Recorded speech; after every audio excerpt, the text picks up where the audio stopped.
Alors bonjour à tous.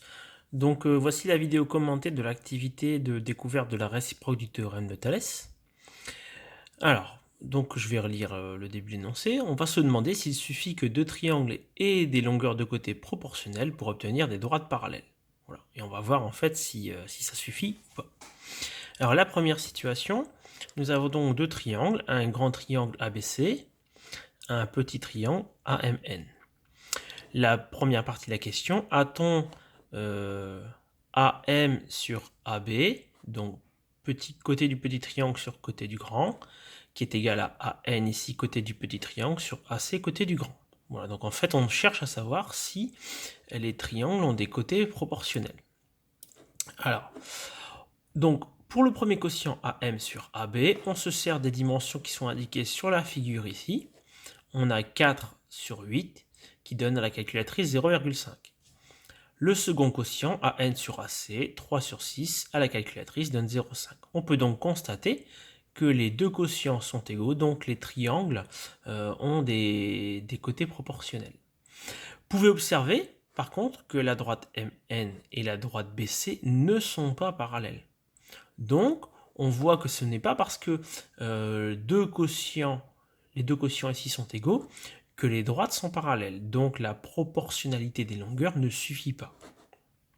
Nous avons un deuxième exemple, donc toujours un petit triangle AMN et un grand ABC. On se pose la même question, est-ce qu'on a le quotient AM sur AB qui est égal à AN sur AC? Donc on calcule avec les dimensions indiquées sur le poly. AM sur AB égale 8 sur 16 égale 0,5. AN sur AC égale 6 sur 12 égale 0,5. Donc on est encore dans un cas où les quotients en fait sont égaux. Vous pouvez observer que la droite MN qui est là et la droite BC ne sont pas parallèles. Voilà. Alors le 0,5 c'est le même que là, mais c'est une coïncidence. Hein. C'est fait pour que les calculs soient simples et tombent juste. On pourrait trouver autre chose que 0,5. Donc jusqu'à maintenant, vous pouvez voir que ce n'est pas parce que on a AM sur AB qui est égal à AN sur AC que les droites MN et BC sont parallèles. Ça ne suffit pas. Il faut donc certainement une ou deux conditions supplémentaires. La dernière situation.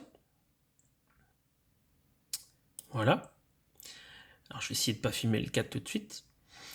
Donc on a encore une fois un petit triangle dans un grand. Alors si on regarde un petit peu par rapport aux configurations précédentes, ici on avait bien un sommet commun. Là on a encore un sommet commun. Hop, je descends. Ici, on a toujours un sommet commun. La différence entre la situation 3 et les situations précédentes, en fait, se fait sur le fait que les points A, M et B sont alignés et A, N et C sont alignés. Voilà. Alors, on va plutôt dire que le point M appartient au segment AB et que le point N appartient au segment AC. D'accord? Donc, les côtés, en fait, sont dans le prolongement. Alors, on regarde ce que ça donne. AM sur AB, ça vous fait 2 sur 6. Alors on pourrait prendre la calculatrice, hein, mais ça ne tomberait pas juste, donc on simplifie. 2 sixièmes, c'est 2 fois 1 sur 2 fois 3, on simplifie par 2 pour obtenir un tiers. Le second quotient, AN sur AC, 2,5 sur 7,5. C'est 2,5 fois 1 sur 2,5 fois 3, on simplifie par 2,5, il nous reste un tiers. Vous pouvez constater que les deux quotients sont égaux. Et on peut observer que la droite MN est parallèle à BC. Voilà.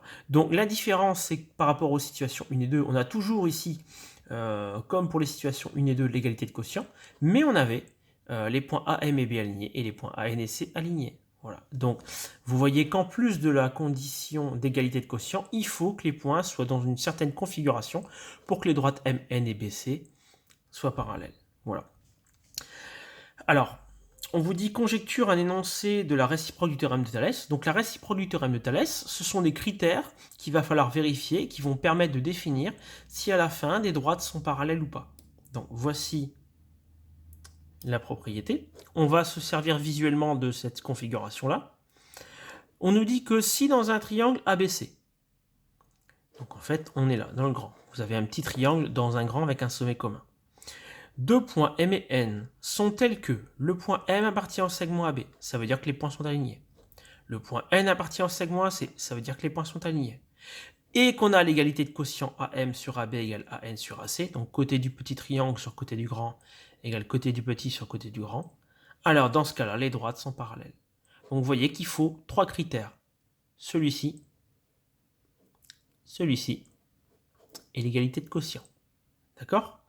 La réciproque du théorème de Thalès sert à démontrer ou non que des droites sont parallèles. Alors, on a fait côté du petit triangle sur côté du grand, ça pourrait être côté du grand sur côté du petit et côté du grand sur côté du petit. À noter que si on a bien ces 3 critères, si on a l'égalité de 2 quotients, les droites sont parallèles, et on a forcément aussi le 3e quotient qui sera égal aux 2 précédents. Voilà, donc j'espère que ça vous aide à mieux comprendre cette activité. Petite blague pour terminer, allez, pour les habitués. Donc c'est 2 blondes qui circulent en voiture, qui roulent en voiture, et puis elles crèvent. Voilà, donc elles descendent de la voiture, elles voient le pneu crevé, elles se disent bah comment on va faire, on sait pas trop. Et là il y a un homme qui passe et qui leur dit bah c'est connu madame, pour regonfler le pneu, vous devez souffler dans le pot d'échappement. Alors là la première blonde elle s'exécute, hop, elle souffle dans le pot d'échappement et là il y a rien qui se passe.